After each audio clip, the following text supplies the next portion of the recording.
यशवा ने यरीहो में 2 जासूस भेजे। मूसा की वफात के बाद यशवा बनी इसराइल का रहनुमा बन गया। खुदावंद ने यशवा से फरमाया, तुम बनी इसराइल को दरियाए यरदन पार करवाकर कुनान में ले जाओगे। यही वो सरजमीन है जिसे मैंने उन्हें देने का वादा किया है। खौफ न करो, मजबूत और दलेर बनो, क्योंकि मैं खुदावंद जहां कहीं भी तुम जाओगे तुम्हारे साथ रहूंगा। यशवा ने बनी इसराइल में से 2 आदमियों को चुना और उन्हें हुक्म दिया कि दरियाए यरदन के उस पार कुनान का जायजा लें, जासूसी करें, देखें। उसने उन्हें हुक्म दिया, यरीहो नामी शहर में भी जाओ और देखो कि वहां के लोग कितने ताकतवर हैं और उस शहर की फसीलें कितनी मजबूत हैं। जब वो दोनों आदमी यरीहो में दाखिल हुए तो वो राहब नामी एक औरत के घर गए जो एक सहराए मेहमान खाने की निगहबान थी। उसका घर शहर के गिर्द बनी हुई ऊंची फसील पर बना हुआ था। राहब ने उन दोनों आदमियों को बचाने के लिए उन्हें सन के पौधों के गट्ठों के नीचे छुपा दिया जो छत पर धूप में सूखने के लिए रखे हुए थे। लेकिन किसी ने उन आदमियों को देख लिया और यरीहो के बादशाह को खबर दी, 2 इस्राएली आदमी हमारे शहर में आए हैं ताकि हमारी जासूसी करें। तब बादशाह ने राहब के पास सिपाही भेजे और कहलवाया, जो आदमी हमारे शहर की जासूसी करने आए हैं वो तुम्हारे घर में ठहरे हुए हैं, उन आदमियों को हमारे सामने ले आओ। लेकिन राहब ने सिपाहियों से कहा, वो आदमी ज्यादा देर यहाँ नहीं ठहरे, वो सूरज गरूब होने से पहले और शहर के फाटक बंद किए जाने से पहले ही यहाँ से चले गए थे।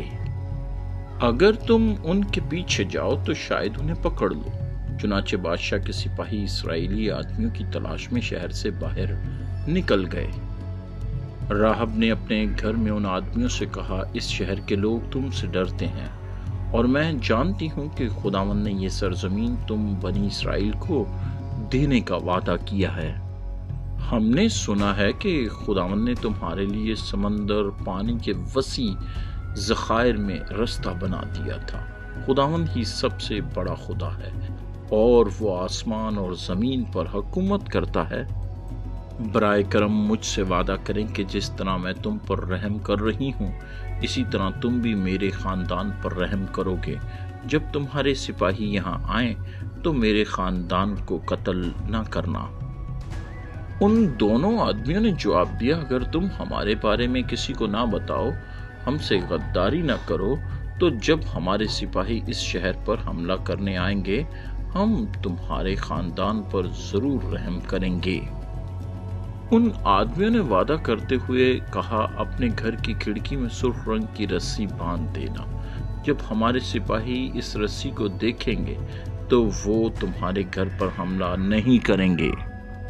जब हमारे सिपाही इस शहर पर हमला करें तो तुम्हारा सारा खानदान तुम्हारे घर के अंदर ही रहे, लेकिन अगर तुम हमारे साथ धोखा करोगी तो फिर हम अपना वादा पूरा करने के पाबंद नहीं होंगे।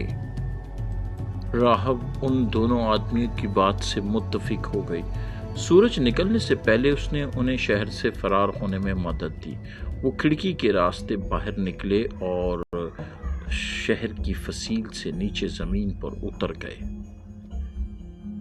राहब ने उनसे कहा, पहाड़ियों की तरफ चले जाओ और 3 दिन तक वहीं ठहरे रहो ताकि बादशाह के सिपाही तुम्हें ना ढूंढ सकें।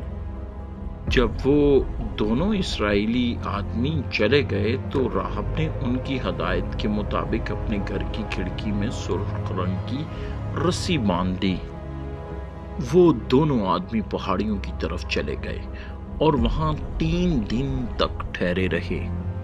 बादशाह के सिपाहियों ने रास्तों पर उनकी तलाश की, लेकिन वो उन दोनों आदमियों को ना ढूंढ सके।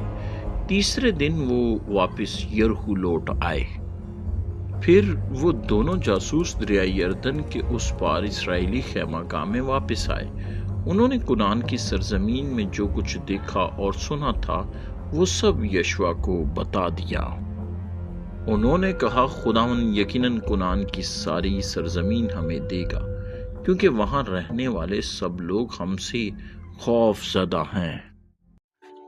میرے عزیزو، یشوع نے کنعان کے شہر یریحو کی جاسوسی کے لیے 2 جاسوس بھیجے۔ وہ شہر میں داخل ہوئے اور راہب نامی ایک عورت کے گھر میں ٹھہرے۔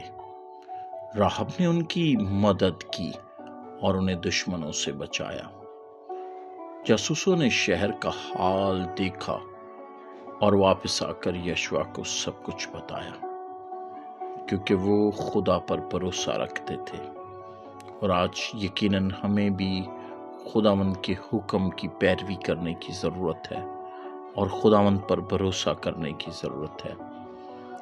اور میرے عزیزو، راہب نے خداوند کے کلام کی خوشخبری پر یقین کیا اور اپنے لیے اور اپنے گھرانہ اور خاندان کے لیے ایک التجا کی تاکہ وہ بچ جائے۔ آج یقیناً خدا ہمیں بچانا چاہتا ہے۔ خدا چاہتا ہے کہ جس طرح راہب کے وسیلے سے اس کا خاندان بچا، خدا آج ہمیں بچانا چاہتا ہے۔